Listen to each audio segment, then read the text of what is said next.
Okay, right.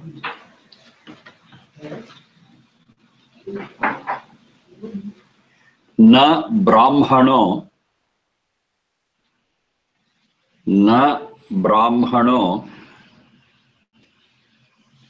himsitavyo na brahmano himsitavyo himsitavyo avagraha chinha, yes mark, gnihi. Na brahmano himsitavyo gnihi. Atharva 5.18.6. Atharva 5.18.6. Na brahmano himsitavyo gnihi. When you split it, it is na brahmanaha himsitavyaha agnihi. Na brahmanaha himsitavyaha agnihi.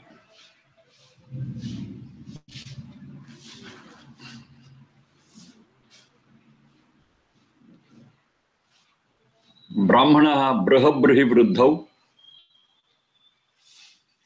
himsitavyaha hane himsa gatyoho agnihi ayi gatau.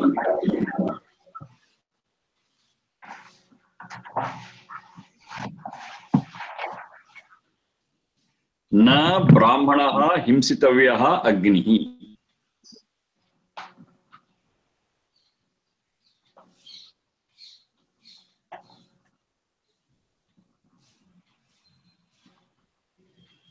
So on the face of it, the meaning is very simple. Agnihi brahmanaha na himsitavyaha. Brahmana who is like an Agni, he is not to be troubled.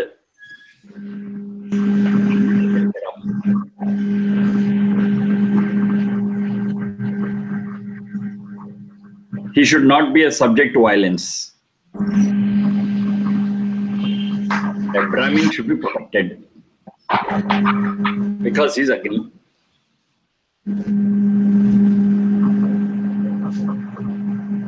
Here, the whole crux of the issue is how we understand is Brahmana. The whole crux. In the present day context, Brahmana is understood as a caste which comes by birth. The children of a Brahmin couple become Brahmins. Children of a Kshatriya couple become Kshatriya, like that. That is the caste system that is in vogue today. Here, the person gets a caste by birth. So that is the case. This particular sentence looks topsy-turvy because it is favoring a caste, Brahmin caste, and discriminating on others. So those who are born in Brahmin family, those who are born to a Brahmin couple, those who are Brahmins by birth, yes, protect them, save them, help them. Let there be no violence against them.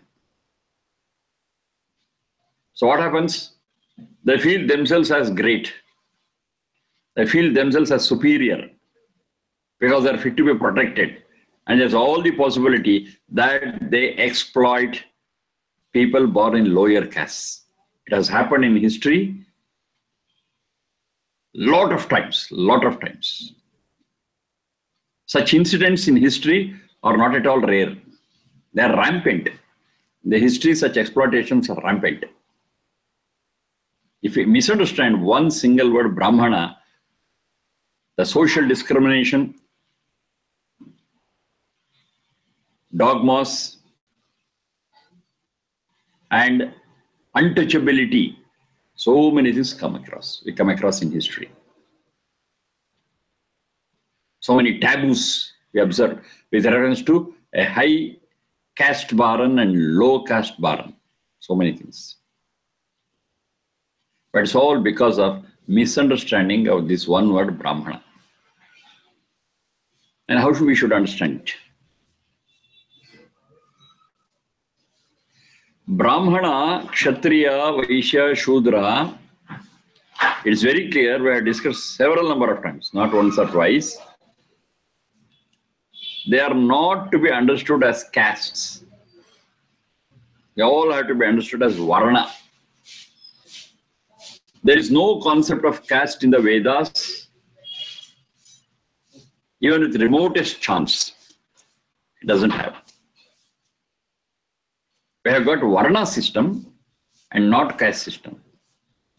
In the present day context, they use the word Brahmana, Kshatriya, Vaishya, Shudra in the framework of caste, which is anti-Vedic, very clear. Anti-Vedic. The same words are there in Vedas also, Brahmana, Kshatriya, Vaishya, Shudra. But they never meant caste. They meant it as Varna. Caste is unscientific, inhuman, discriminative, whereas Varna is very scientific, beautiful, humane, noble. So now it becomes very important for us to know the difference between caste and Varna. The word what they use for caste is Jati. Jati, they understand it as caste nowadays. But Jati is never equal to caste as they mean. Of course, Jati is a word, it's also there in Vedas.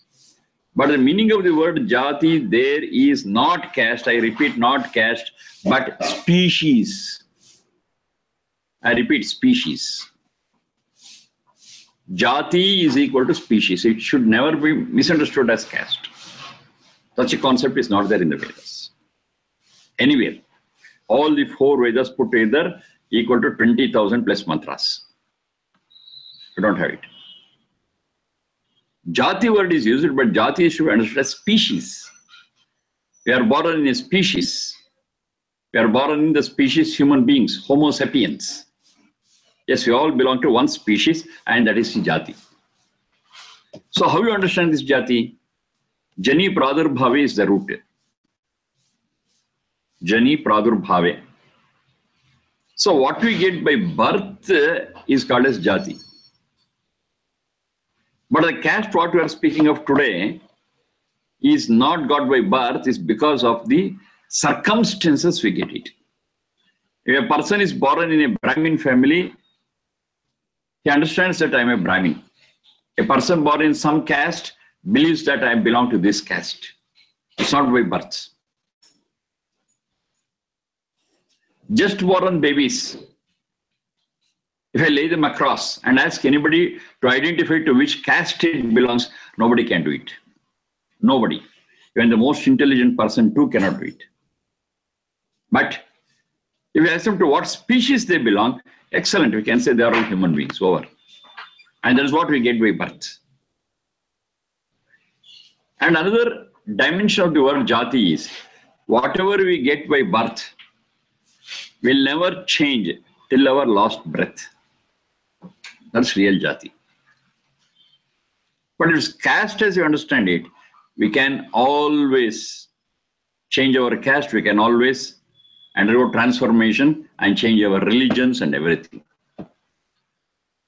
So there is no Jati. It can change. Today I may be born in one religion, tomorrow I can just change over to another religion.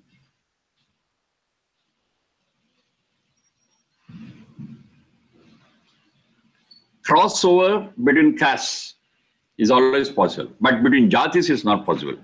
A person who is born as a human being will stay as a human being till the last breath. He cannot change to any other species. A human being is a human being, that's all.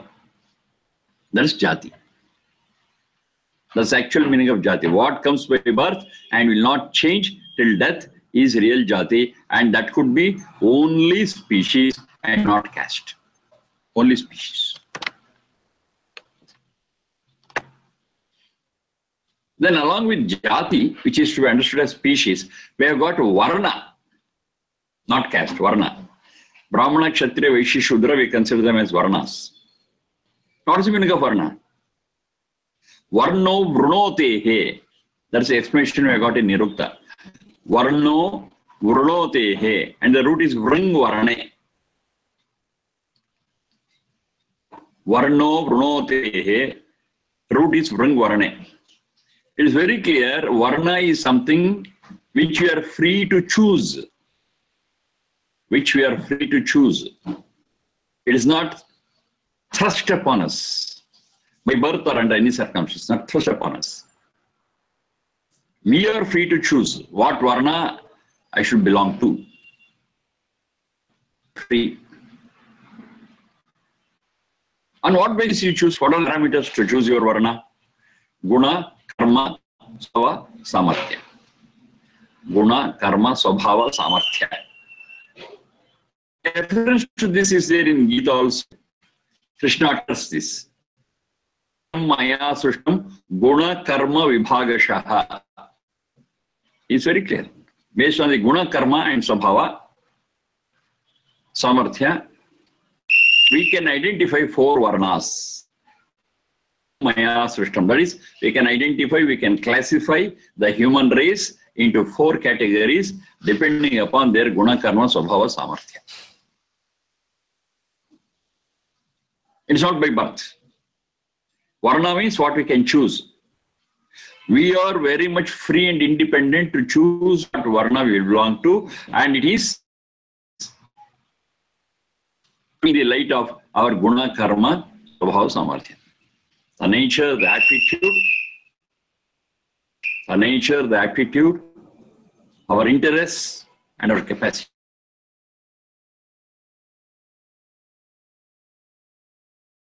And we can choose our varna. We can choose our Brahmana, Kshatriya, Vaishya, Shudra. Vedas. By birth, none of this. By birth, they are just human beings. Human beings who go to Gurukula. There, the Acharya, there in the Gurukula, the teacher, the mentor in the Gurukula, will observe this very, very closely.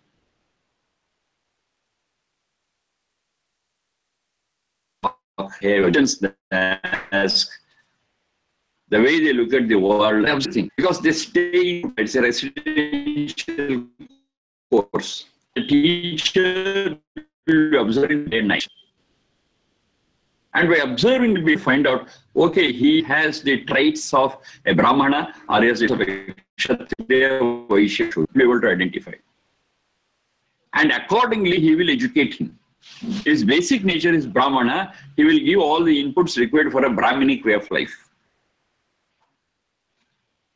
If the nature of the student is Kshatriya, then he will train him in those Kshatriya subjects.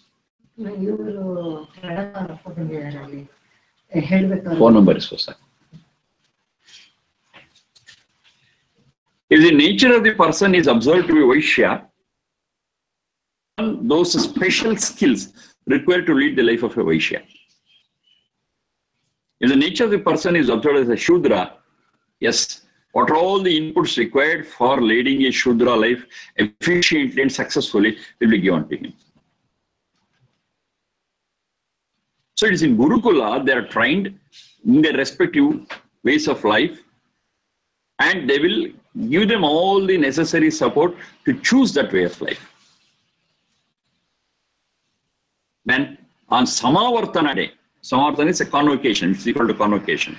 On the Samavartana day, the teacher declares in front of the society saying that so-and-so person is a Brahmana, so-and-so person is a Kshatriya, Vaishya, Shudra. And their services can be utilized by the society in their respective fields. Brahmana, Kshatriya, Vaishya, Shudra.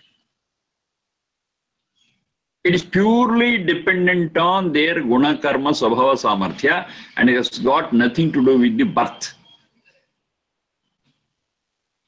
It should be very, very clear when they're speaking of this Varna.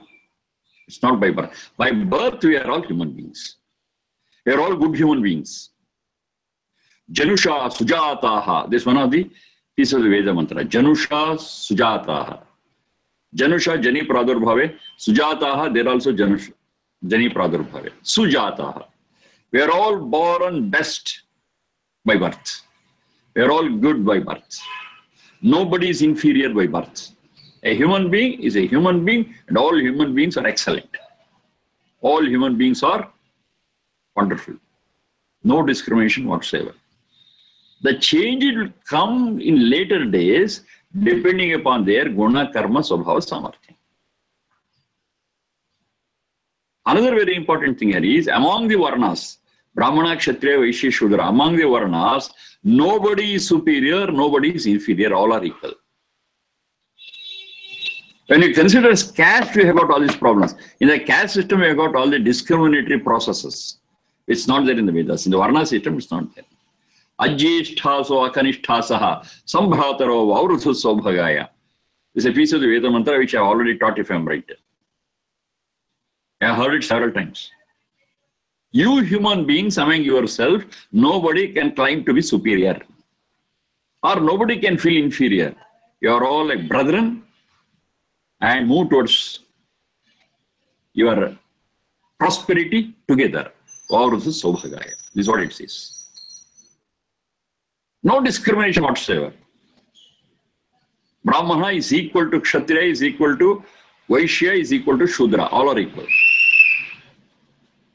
How is it? They are all equal. What is the logic behind it? What is the science behind it? Brahmana, Kshatriya, Vaishya, Shudra, they are all different ways of life chosen by the people based on their guna, karma, swabhava, samarthya. And we have got some common thing in these ways of life. What's it common thing? Brahmana also works for the welfare of the society. Kshatriya too works for the welfare of the society. Vaishya too works for the welfare of the society.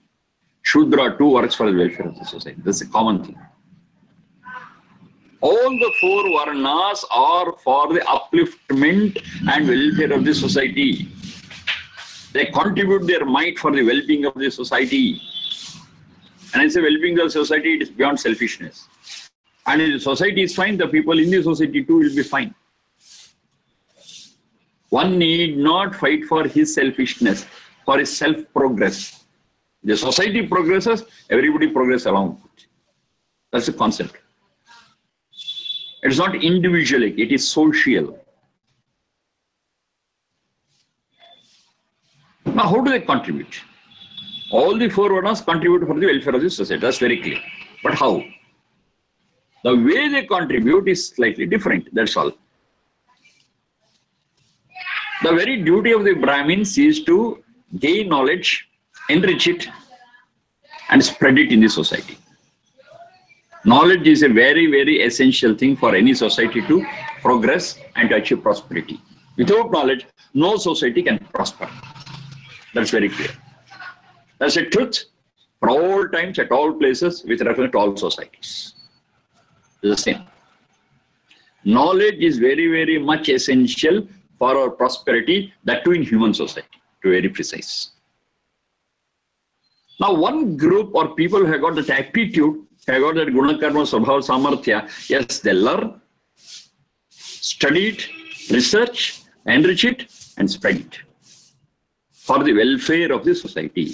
That is to be underlined. Welfare of the society. And for doing that, of course, the society will take care of them and their livelihood is taken care of. They need not worry about it. Their main focus is to serve the society by gaining knowledge, enriching it, and spreading it. Now, whoever does it, I repeat, whoever does it is a Brahmin, irrespective of who their parents are, where he is born. Anybody who is involved in this process of gaining, enriching, and spreading knowledge is a Brahmin. No other considerations whatsoever. No other consideration. Whether the person is male or female, no. Where he is born, no. Who are his parents, no. Nothing, no other consideration. One and only considering is one who is involved in the process of gaining, enriching, and spreading knowledge is a Brahmin. That's the definition. It is so wide. It's so wide. Anybody, according to their guna, karma, swabhava, samartha, can belong to this. Nobody prevents them. Nobody prevents them. And it's not by birth. Kshatriya, he fights against injustice for the welfare of the society. Again, underline, welfare of the society. That is his goal. In the human society, yes, there will be some ups and downs. We do have some factors which disturb the balance of it. So those disturbing factors are called as unjust, inhuman, and the responsibility of bringing them onto the track, mending them, punishing them is given to some people by nature, and they are called as Kshatriya. Their responsibility is to protect the society from onslaughts, inside or outside. Onslaughts could be from inside, onslaughts could be from outside, like natural calamities, etc., etc. So this person will always look into it, and wherever there is some dispute, according to what is right or wrong, this Kshatriya sits down and says, this is right, this is wrong. He does the work of a judiciary. That's his responsibility. Of course, this judiciary is supported by Brahmin. That's always there. So there is a beautiful coordination between, harmonious functioning between Brahmana and Kshatriya. He gives the ruling, he helps him to make the rule. Brahmana is the legislature and Kshatriya is an executive. That's the role what they play. In coordination they do it. And who is Vaishya? Vaishya is one who is involved in protection of natural resources, enriching it and distributing it for the welfare of the society. That is to be underlined there also. His job is also for the welfare of the society.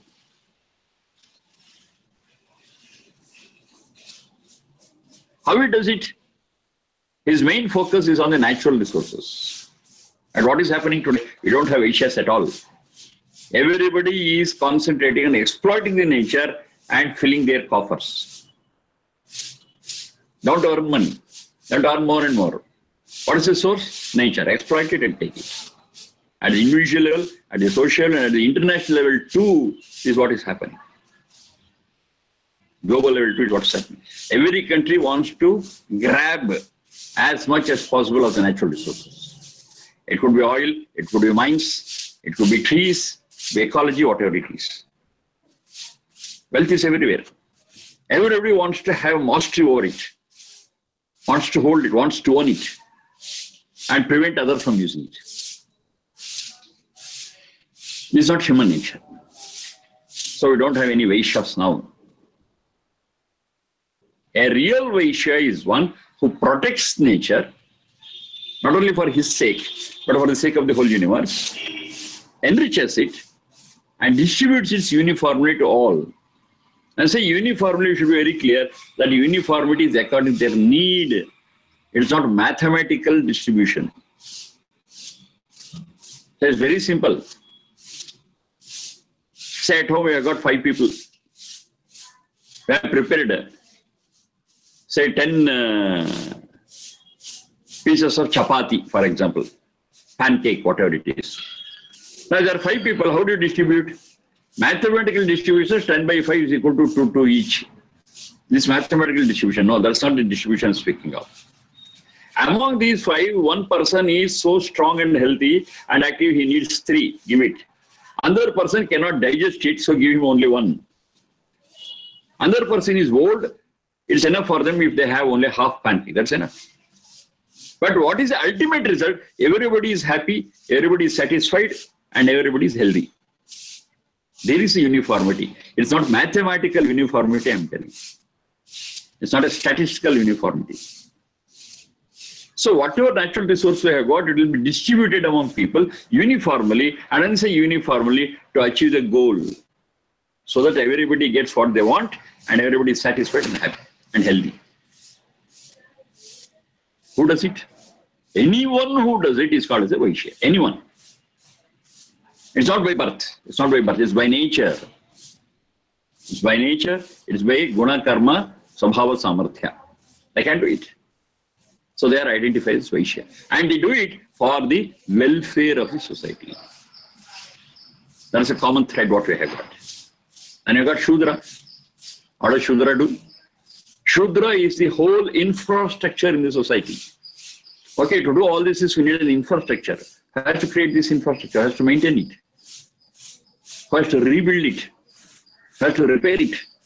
Okay, somebody has to take their responsibility. And he's called as a Shudra, and he does it with his physical and intellectual effort of maintaining the infrastructure for the welfare of the society. That's common again. Every one of them has got a role to play for the welfare of the society, for the well-being of the society. Each one of them. They've got their own way of contributing. One contributes in the form of knowledge, one contributes in the form of maintaining justice, and one contributes in the form of enriching the resources, one contributes in the form of maintaining the infrastructure and creating it. Wonderful, wonderful. It's a beautiful combination of all the four facets required for a prosperous society, for a welfare society. This is very thought. In this slide, we find in the Veda mantras that the role of a Brahmin is very important, Kshatriya is important, Vaishya is important, and also Shudra. Now the reference what we have taken is with reference to Brahmin, that's all. Here in this example, what we have taken. Na Brahmano himsitavyo agnihi. So it should be duty and responsibility of every citizen of the society, every citizen of the world to protect these ways of life. Brahmana, Kshatriya, Vaishya, Shudra. Here the references to Brahmana. We have got several other Veda mantras where we speak of Kshatriya, Vaishya, Shudra also. Prushanno dhehi brahmaneshu. Prusham. Vishyeshu Shudreshu, like that it comes another Veda mantra.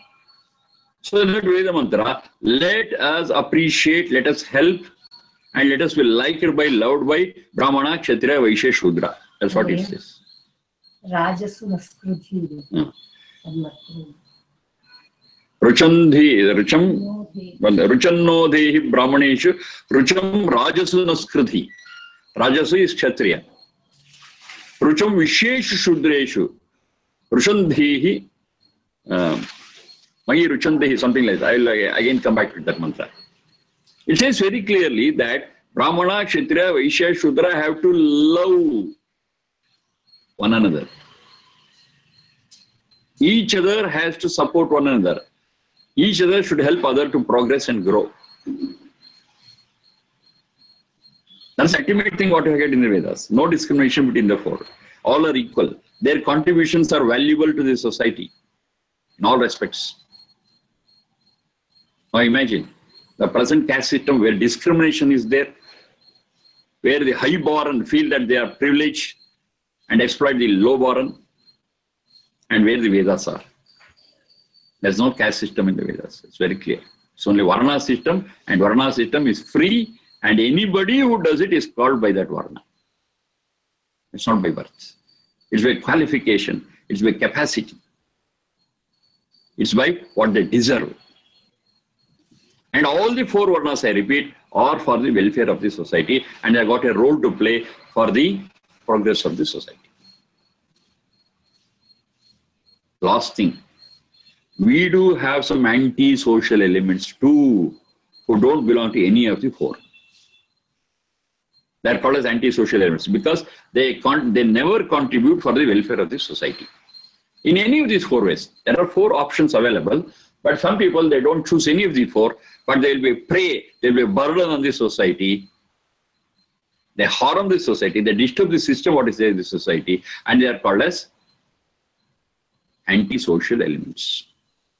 The word what is used for them in the Vedas, it is Chandala. Chandala. Chandala belongs to the fifth category, which is antisocial. The meaning of the word Chandala is one who is very tough, who needs a lot of training to be transformed. He is called as a Chandala. Chandi, you have heard Chandi. One who doesn't obey. One is very tough, adamant. So the adamancy, the person who has got that adamancy is called as a Chandala. Now what they do? Even the Chandala is tackled by Brahmana, Kshatriya, Vaishya, Shudra together, and they'll bring that person also into the mainstream, and they'll force them to choose any of the four. They cannot be in the fifth category. Because you're in the society. If you're alone in the forest, without anybody's relationship, that's a different issue. Nobody asks you who are, what you are, how you are. And as long as you're in the society, you are supposed to be in any of these four categories, in any of these four varnas. Find out what's your guna, karma, svabhava, samvartya. Choose one. Be there. Work for the welfare of the society. You are not allowed to be out of these four. They will educate him. They will train him. And see that that antisocial element of the Chandala gets into the mainstream into any of these four. Has to become either Brahmana, Kshatriya, Vaishya, Shudra. He cannot be anything other than these four. Now imagine how this society will be. The whole society will be rid of any antisocial element. Any antisocial element. No thieves, no robbers, no beggars, no people who will harm the society. No. Every person in the society will be serving or working for the welfare of the society in any of the forests, whatever they like, whatever they choose. There we are not making or there we are not forcing them to take anyone. No. But the force is select anyone out of this four. That's a must. And they have really come out of the Gurukula. They will do it wholeheartedly, voluntarily, wonderfully well. That is Gurukula system. That is real education system. And such a Brahmin, of course, Kama, Kshatriya, Kama, Vaishya, Kama, Shudra. They are all called as Agnihi. That's there in the mantra. Agnihi. Agnihi means Agi Gatau. That's the root. That is, they are all the cause for the progress of the society. That is progress. They are all contributing for the progress and welfare of the society. They are all Agnis. That's in the Adi Daivika meaning. Adi Bhautika is fire. Adhyatmika is Satchidananda. In the Adi Daivika sense, Brahmana, Kshatriya, Vaishya, Shudra, they are all Agni. They are the cause for the progress of society. They are the motivating factors for the welfare of the society. For taking the society to higher heights. They are the cause. Brahmana, Kshatriya, Vaishya, Shudra. So they are all referred to as Agni. Now this Agni called Brahmana in this example, the same thing is there elsewhere. The Agni called Kshatriya, the Agni called Vaishya, the Agni called Shudra. Okay, fine. Now in this example, the Agni called Brahmana, Brahmano Agnihi. He is na himsitavyaha. He is not to be disturbed. He is not to be tormented. He is not to be subjected to violence. Protect him. For whose sake you are protecting? For your own sake. For the sake of the society, for the welfare of the society, for the prosperity of the society.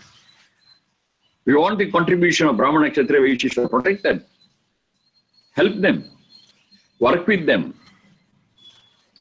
Give them what all support they need so that they can perform their duties well. And ultimately the society will be benefited. And we are part of the society and we are also benefited.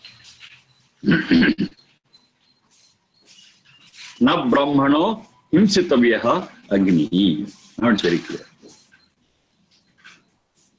Agnihi Brahmanaha na himsitavyaha. He is not to be subjected to any problem, any torture. Give him a comfortable zone. Give him all the facility what he needs. Then what he does?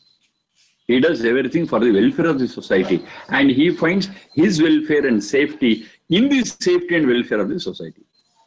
Only Brahmana? No, every Kshatriya does the same thing. Every Vaishya does the same thing. Every Shudra does the same thing. So when they have chosen their varna, when they are working for the welfare of the society, it shall be the duty of, every person in the society to support them. So that ultimately the benefit will be reaped by the whole society. Very simple. So this interrelationship,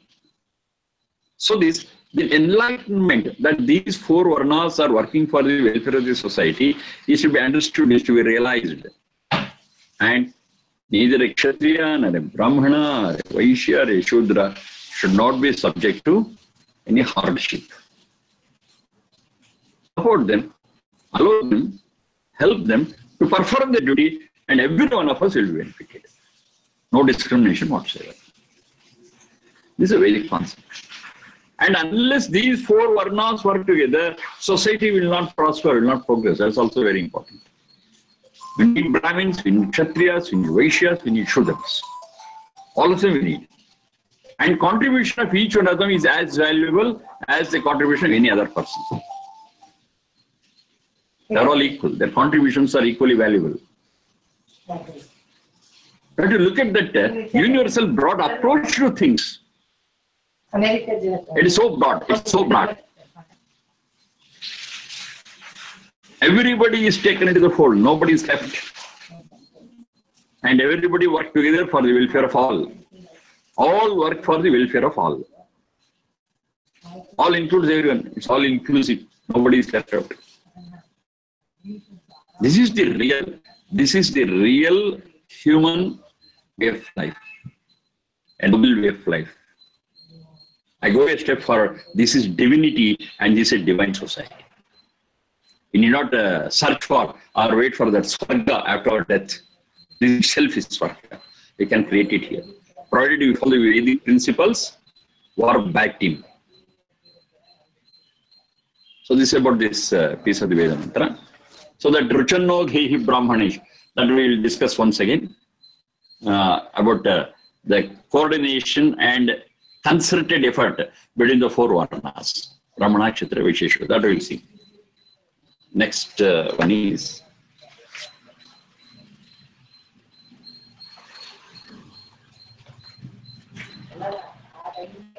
Arohanam,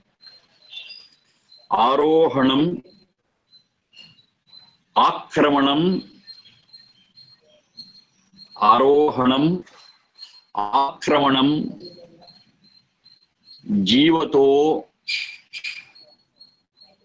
Yanam. Jivato Avagraha China, that says mark Yanam. Arohanam, Akramanam,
Hello, you are able to listen now?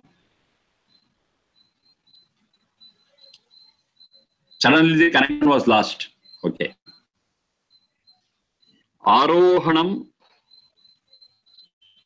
Akramanam, Jivato, Ayanam. Let's break up. Jivato Ayanam. That's Jivato Ayanam. Arohanam, Akramanam, Jivato Ayanam. Atharva 5.30.7. 5.30.7. Aroham Akramanam Jivato Yanam. Atharva 5.30.7.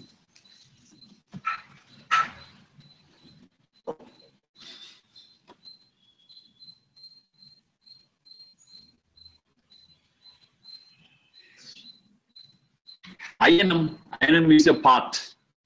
Ayanam is a route. Route that we tread, the path we tread, that is called as Ayanam. Ramasya Ayanam is Ramayanam. Ramasya Ayanam, the path taken by Rama is explained and there is Ramayana. Ayana is the path we take. The path we break, the path we create, that's Ayana. Now the point where the sun rises, that point moves to the north. It's called Uttarayana. You are familiar with that word. And the point when it moves towards south, it's called as Dakshinayana. So the whole year is divided into two. Dakshinayana, Uttarayana. 6 months this way, 6 months that way. Ayana is the path.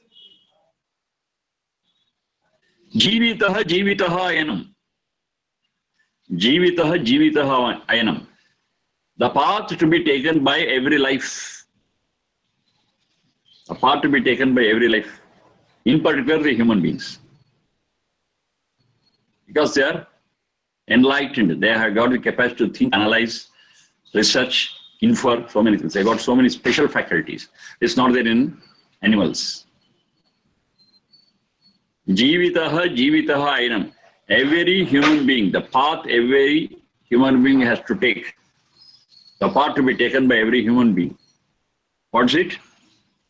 Arohanam, Akramanam. Arohanam, Akramanam. Now the word Akramana is misunderstood. Akramana is to wage war. And we know over them. That's how we understand Akramana in the present day. But that's not the meaning here. Arohana is very clear. To move up. Ruha Bija Janmani. That's the root. Ruha Bija Janmani. When you sow a seed, it sprouts and moves up. In the form of a big tree or a creeper, it takes support. Anyhow, it is moving up. Rohana is always moving up. And that's the same thing in music also, Arohana. From a lower note to upper note we move. That's Arohana. Opposite is Avarohana. Roha Bija Janmani is the basic thing. Arohanam, to move up. Akramanam. When I say Akramanam, it is not waging war against anybody and usurping what they have got. To tread into their territory and make it our own. That's what is understood as Akramana today. No. The root there is Kramu Pada Vikshepe. Kramu Pada Vikshepe. To move, to progress, Akramana is in all possible ways. We move ahead, we progress in all possible ways. It doesn't mean waging war. It doesn't mean usurping the property or territory belonging to others. That's not Akramana. That is in the negative sense, and that has become the order of the day. But the word Akramana is to progress, to tread new paths, to take a new step, to move ahead. That's Akramana. Arohanam, Akramanam, Jivato Ayanam. Jivato, Jivato, Ayana. To grow, to progress, to move ahead is a nature of, is a path to be taken by every human being. Jivato, Jivato, Ayana. That's the path. Now this should be understood with another Veda mantra which says, Na anya pantha vidyate ayanaya. For treading we don't have any other path than this. That's the path what they are speaking. That's the path of Arohana and Akramana. So in understand Akramana is in negative sense, yes, we misunderstand the whole Atharvaveda. So it says wage war, take over, usurp. That's what it means. No, that meaning is not there. It's progress. A harmonious progress. A progress together. A joint progress. Progress of the whole society in the world. That's what is called Akramana here. It matches with so many other Veda mantras which speak of the same thing. So, it means the path to be taken by every human being is the path of Arohana and Akramana. That's the meaning of this sentence.